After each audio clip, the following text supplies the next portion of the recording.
The Hidden Hindu, Book 1 of the trilogy by Akshat Gupta. Chapter 2.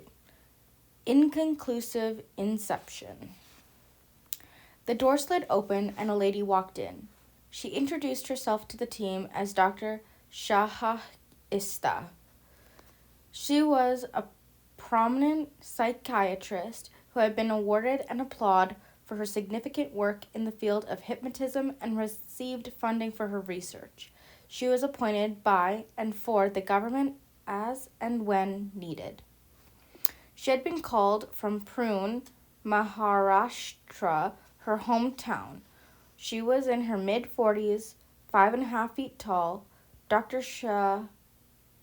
Shaista was beautiful, fair-complexioned, and elegant. She bore honor and pride in her personality, and an aura of optimism surrounded her. Copper-brown hair hung freely past her waist. She never fought to wear an amiable smile. Apart from that, she wore a black embroidered kurti, a cream patiala salar, a black printed dupta across her shoulders, a traditional Indian ensemble, and a pair of traditional Jutian handcrafted leather shoes. God has not seen it fit to distribute evenly the gifts of beauty and brains. However, Dr. Shahista possessed both. Kapapai. She was adorned with varying jewel stones worn for all sorts of peace and fulfillment. She had a tabiz, an amulet or locket containing holy verses, fastened on her left bicep, 2 golden bangles on her other hand, a thin golden chain around her neck, and a few rings with embedded stones affixed to her fingers. The man was still tied to the same chair, but the faces around him were none he had seen before. The dull silhouette of each person seated behind the encircling tables was all that he could make out. Apart from an intense fog farther away, starting from the tip of his nose, he was subconsciously awake. He was not mentally present because of a concentrated narcotic drug that he had been compelled to take down his nostrils. His vision blurred as he tried to regain his senses. After meeting her colleagues, Dr. Shahista took over and sat right in front of the captive. From the way he flinched before his eyes got fully accustomed to the light, it was evident that the man had stayed in the dark for quite a long time. He saw her and suddenly found that she was staring him in the eyes. Her eyes were intense and deep, a hue of sea blue. They seemed to possess the power of hypnotism. Something about this man told her that he also held a secret of his own. At the same time, she realized that even when the man had given the highest degree of drugs, no wave of fear or worry once crossed his face. He seemed like a man of courage and confidence. All said and done, the interrogation was now to commence. Before she could say anything, in an unperturbed tone and gesture, the man intervened and said, Om Shatri, introducing himself. Dr. Shahista wouldn't have been dismayed had this man tried to free himself and scream, which was quite routine for Shahista. However, his calmness left her confused and looked at Dr. Srinivasan. The man also turned his head in the direction where Shahista's eyes were stuck. The Agori had to peep a little farther to catch the clearer glimpse of Dr. Srinivasan. As soon as he did that, his eyes widened and he almost screamed. China? All the heads turned toward the sound, astonished. What? Asked Dr. Batra in his throaty voice, confused. The man continued looking at Dr. Srinivasan as if he was seeing him after a very long time. Dr. Srinivasan was offended. He felt he was being mocked. Verbudra, too, was astonished by the incident. He had never met a man like this. All of a sudden, a palm with a piece of cotton covered Om Shakti's nose from behind. The smell of cotton was nauseating. He was falling into a well of silence. No thoughts, no feelings, all voices muted. The man did not realize that he was being hypnotized. Who are you? Dr. Shahista asked the captive. Om Shastri, he replied in a state of trance. We know that Mr. Shahistri and Dr. Shahista affirmed. Tell us what we don't know, she continued. You don't know anything, murmured Sharisti. Yes, Mr. Shahistri, we don't know things, which is why you are here, but the one thing that we know for sure is that this isn't your real name. What is your real name? Repeated Dr. Shrahista. I don't remember, said Shristi in a feeble voice. An unusual answer from a hypnotized person, thought Dr. Shrahista. Sitting on one of the chairs with a mythological book in his hands, Abhilash said, Liar! He cannot lie. Dr. Butcher countered. He has been injected with the narco-analysis drug. Dr. Butcher was clearly frustrated. Narco, said Abhilash like it was French to a Greek, and continued looking at Dr. Butcher for a reply. It's a truth serum. One cannot lie after taking it, said Dr. Butcher curtly, showing no interest in the explanation. Dr. Tej Batra was a sincere and mature person.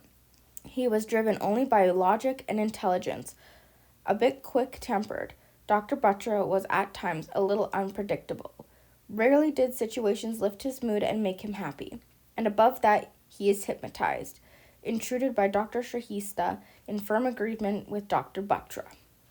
Both of them looked at Abhilash, expecting surrender.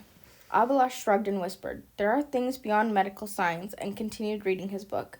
Abhilash had spent the 30 years of his life with his head in Hindu mythology books, so his knowledge on the subject was boundless.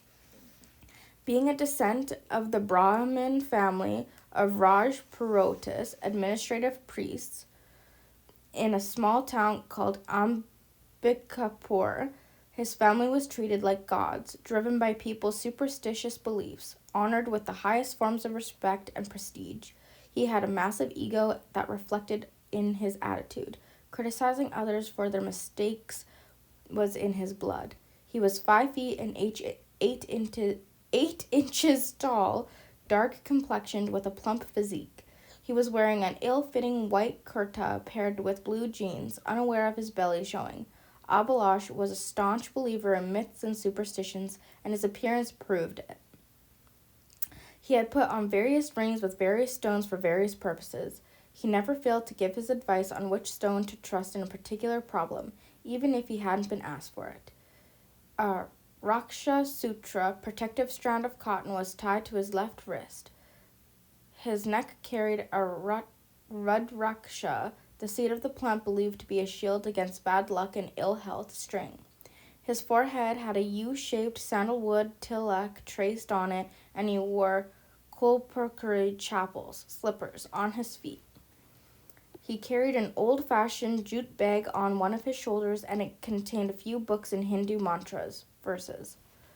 Tell us whatever you remember, Mr. Shrutstri, said Shrutstra, coming back to the point.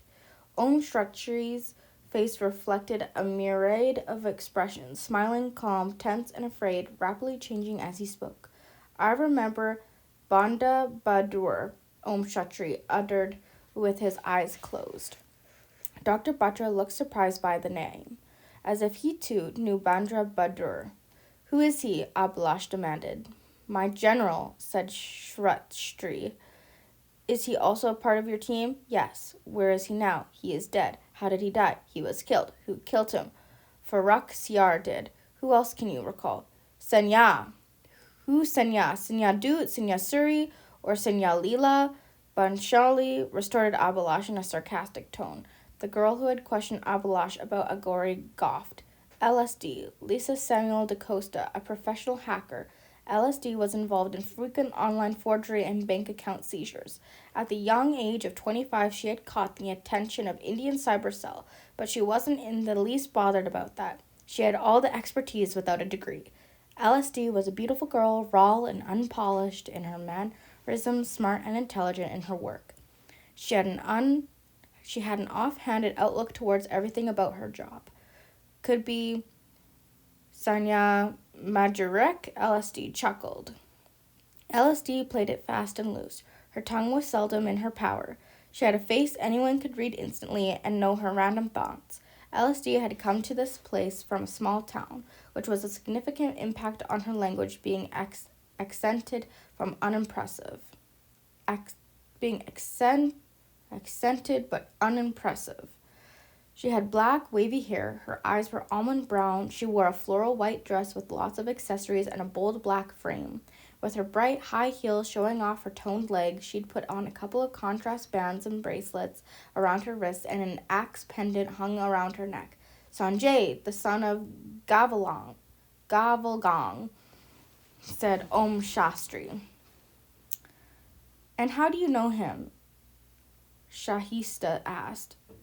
Sanjay was the one who guided Dhritarashtra, king of Hastinapur, during the war, Om replied. I met him at the time as I was the prime minister of Hastinapur, and my name was Vidur, he continued. Abhilash at once started pondering over the names and spoke slowly as he did. I've heard this name before.